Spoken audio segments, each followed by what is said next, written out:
Okay, Assalamualaikum. Welcome back to my channel. Okay, hari ini saya bertuah kerana saya berada di sebelah, orang kata kalau saya fly dulu kira macam big boy dalam kapal lah, kira macam orang yang paling penting dalam kapal terbang atau pesawat, Kappten Kamil Abu Bakar. Terima kasih banyak-banyak kena join saya untuk video kali ini. Kita nak cerita sebenarnya Kappten Kamil ni dia ada buku. Buku dia this one. Malaysian Aviation, The Untold Stories. Apa The Untold Stories tu? Sekejap lagi kita akan bincangkan.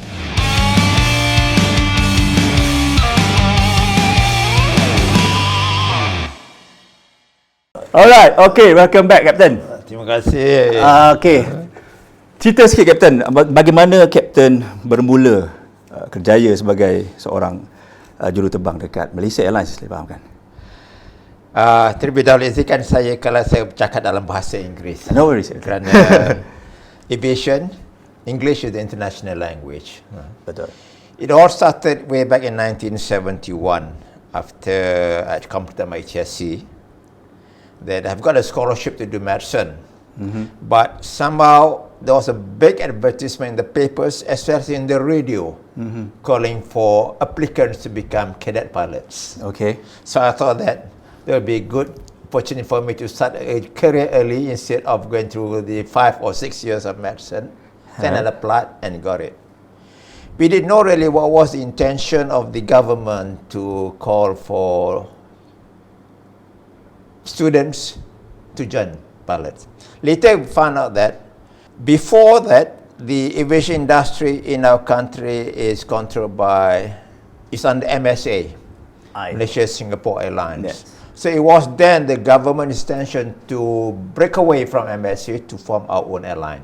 So we have been prepared to be the first group, the first batch to join the airline when it was set up in October 1972.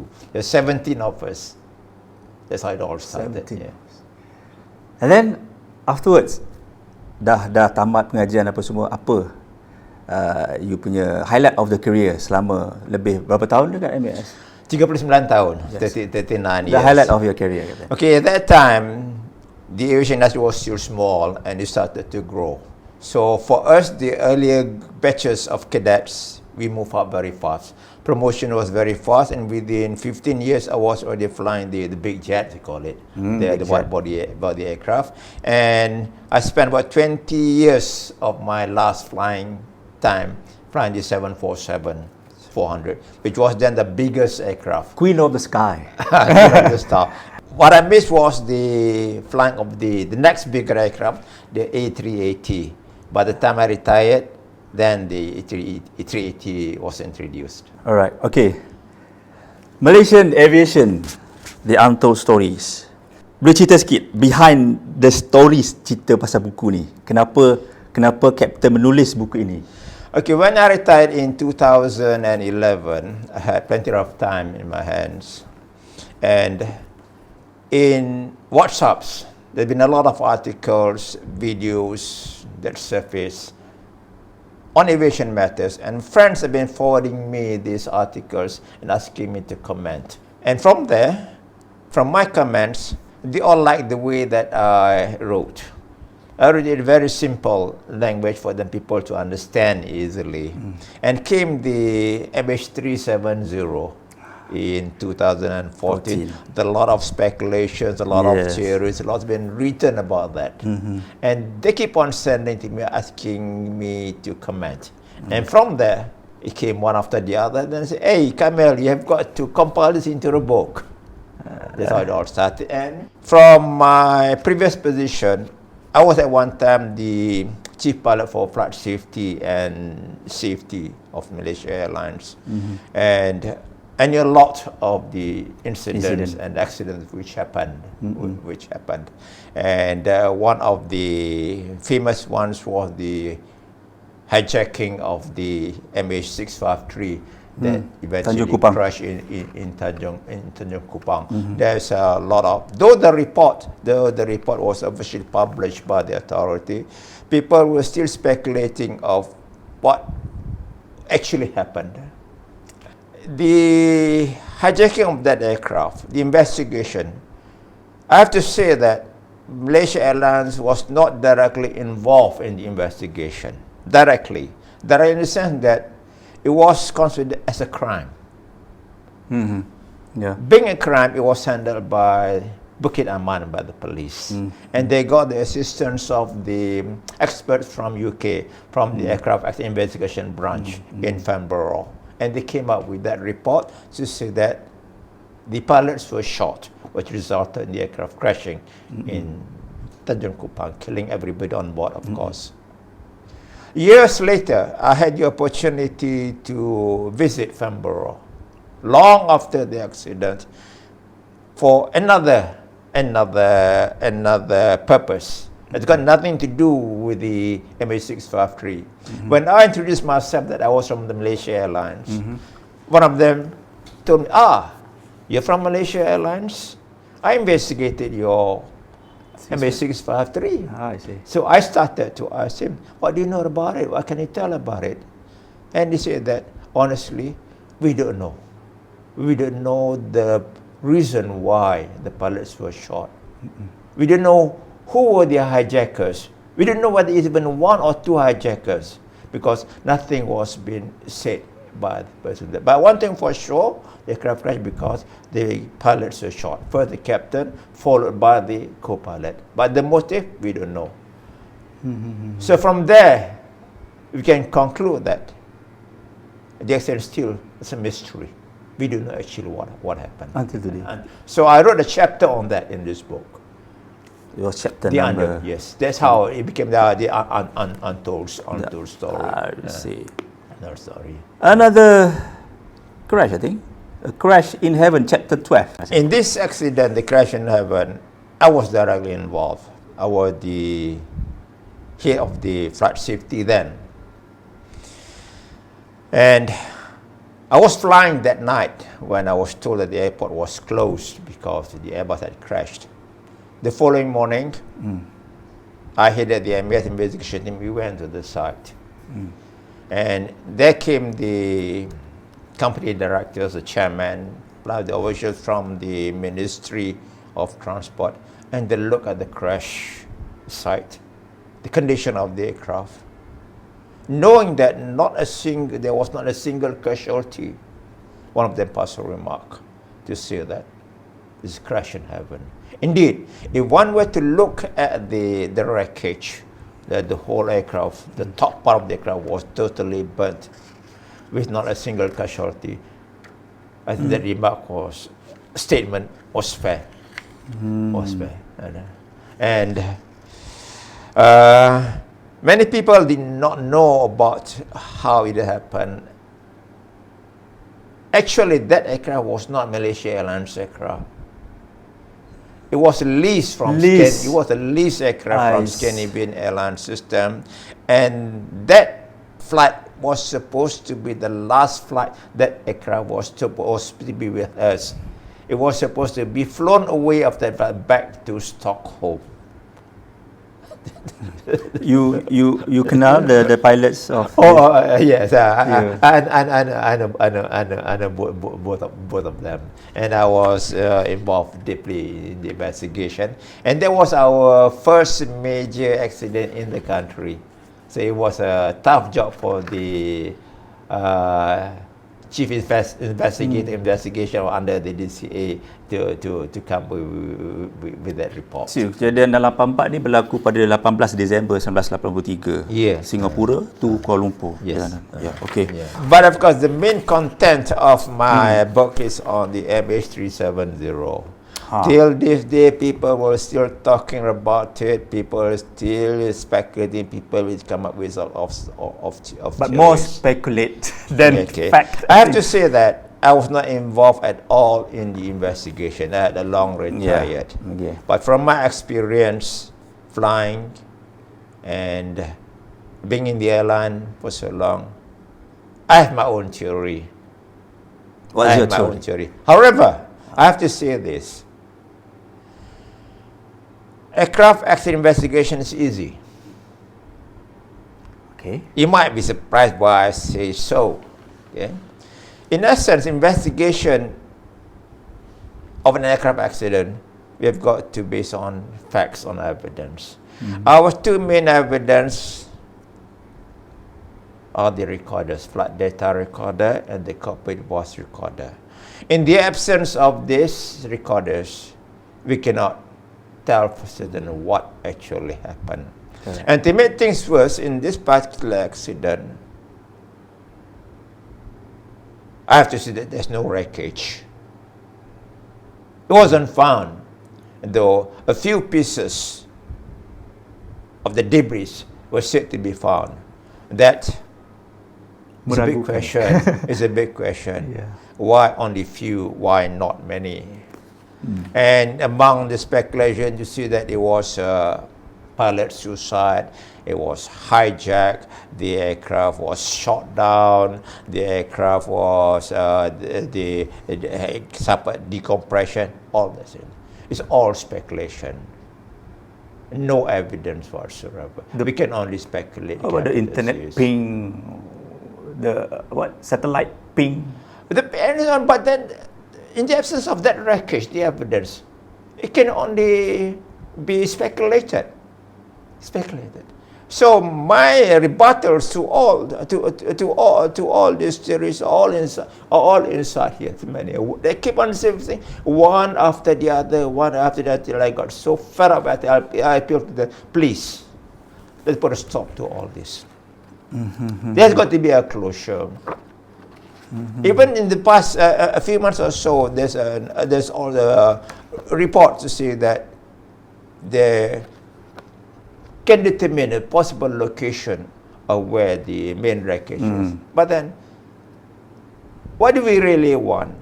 Do we need to spend millions of dollars again to find out something which is, well, maybe to the satisfaction of the next of kin? Don't say that I'm heartless. There's need to be a closure, but then is it really necessary? Life has got to go on. There's got to be an end to end all these speculations. But I can say for certain, the crew were not involved. Especially the pilot, the captain. I know him. I know him very well. He was my co-pilot. Some said that he's not mentally stable. Okay, this is one of the speculators said he was not mentally stable. Now, let's admit it. Nobody can go cuckoo, can go bonkers just suddenly. There must be telltale signs. For example, he became aloof or keep himself to himself or talking to himself, doing funny things, which can be seen by people. People do not go mad just like that.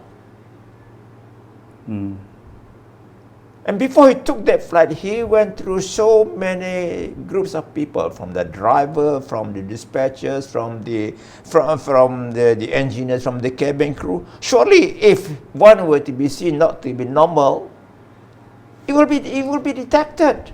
Even his co-pilot, if he were to be behaving abnormally, the co-pilot will be able to tell and stop the flight from departing. But there's one thing for sure, there's a bit of evidence of the radio communication between them and the air traffic control. That's evidence. That's key evidence.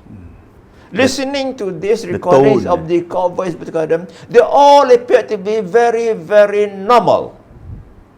Very normal. Good night, MH370. That's what we say all the time, normally. We say that. It's normal. We can tell a lot from the condition, the cockpit, by just listening to the pilot's transmission, whether they are normal, whether they're nervous, whether they are scared, whether they are uncertain. But from the tone, from the conversation, it was all normal. It's all normal. Well, it almost what, 8 years? Yeah. Kenapa sampai tak jumpa lagi? Why? Macam tak logik. That's a big question. I don't want to keep on speculating. I am on serious, but I want to put it on record what I feel about it. What I feel about it. Otherwise, people will come after me unnecessarily. I was an investigator. Whatever that we put in our investigation report are all based on facts, not on speculation. There's sometimes share facts, and all our analysis are going to be based on facts. In this case, we hardly got any facts. The only evidence we had was only the recording with the air traffic controller, and they all appeared to be normal. So, basically apa yang dinyatakan dalam buku ni, you not speculate anything No, pasal I don't MH370. speculate. Alright. The only thing is that I just rebutted of the theories being made by other people. One French writer Yeah. wrote the book on this, The Disappearing Act. And there are also speculations on that, and I spent a lot of time rebutting every single point that was published by Sarawak Report. They say that the aircraft was shot down over Vietnam. They said the aircraft was at its own. Okay, if the aircraft were to be shot down over the Gulf of Thailand, where are the debris? Mana? Takkanlah we don't find no serpian. Even Air France after 4 years pun jumpa. Oh yes, because they know exactly where it is. They can find it. They found the debris. Not only that, the Korean Airlines Jumpa. Flight 007, they were shot over the Sakhalin. They picked up all the debris. It's just nonsensical not to find any debris.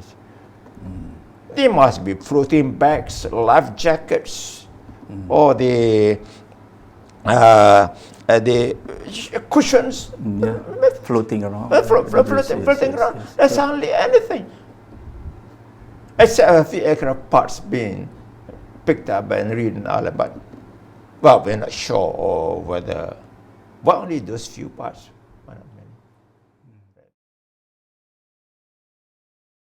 Honestly, MH17, I don't know. I didn't follow that. Bits and pieces. You mean? It's mystery.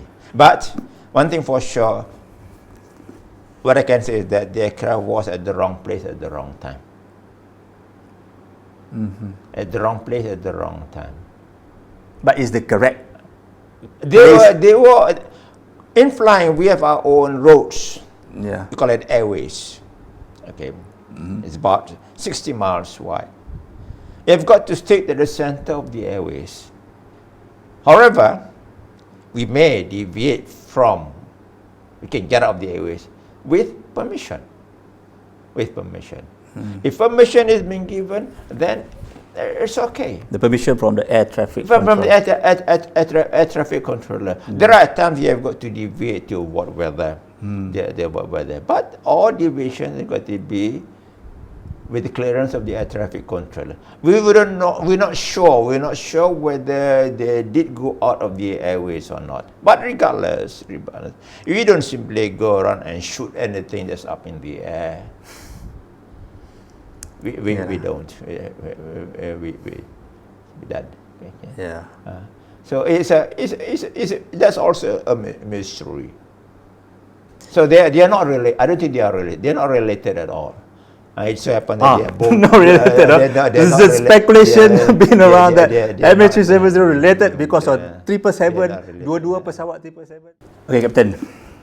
Kenapa orang dekat sana perlu dapatkan buku Malaysian Aviation, The Untold Stories ni? Okay, two things I like to say from the very beginning. When I came up with this book, it is not my intention to make money. Okay. And secondly, by having this session, it's not my intention to promote it. Yes. Okay.